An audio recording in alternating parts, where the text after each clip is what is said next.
Hello, today I'm going to teach you how to make this little one-room diorama or floor plan. A little room that you can use to, play.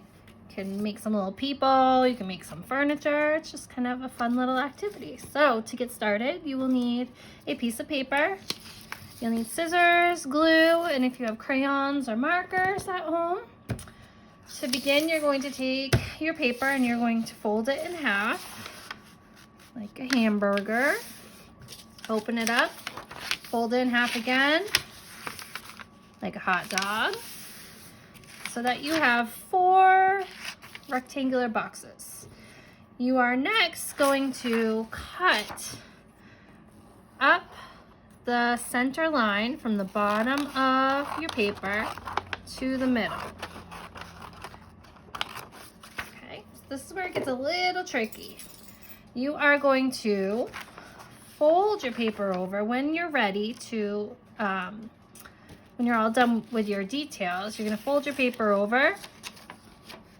And if you have a glue stick, great. If you have tape, that would be helpful too. But if you don't, what you're going to do is you're going to fold the extra paper that's hanging off of the square or rectangle. You're going to fold it over so that it just kind of stays in place.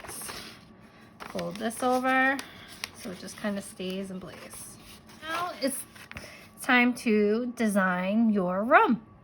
So think about what kind of furniture, what kind of details, what designs you'd like to create. You can use lines, you can use shapes, you can use different colors, patterns.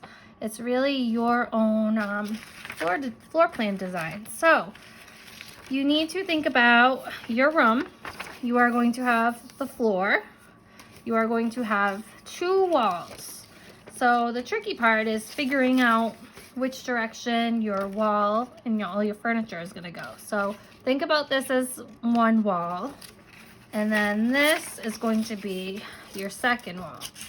So in order to draw your details, you're going to have to lay it flat. So I want to make sure that I'm drawing everything going in this direction. So everything will be standing up. So I'm going to just put a little arrow on the floor on the bottom part so I know that this is the direction of the wall. On my example, I made a happy accident, but I fixed it. I initially was going to draw a big screen TV right here and a little shelf for it to go on, but I realized after I had drawn it, it was upside down. So I instead turned my TV into a doorway. So I could add extra rooms when I'm all done. I could add this to this room and create like a little house. Or I can add this to the back so I can make my own little house. So it's really up to you. So when you're drawing, just make sure that you just check it to make sure you're going in the right direction. So this would be my floor. So maybe I'd have a rug on my floor. And this would be one wall. So I could draw, or I could even fold paper into shapes to make like a couch. You can do it any way you want. Coffee table. All I did was I folded the paper, 2 folds to make the legs. So you can really take this wherever you want to. And I hope you have fun.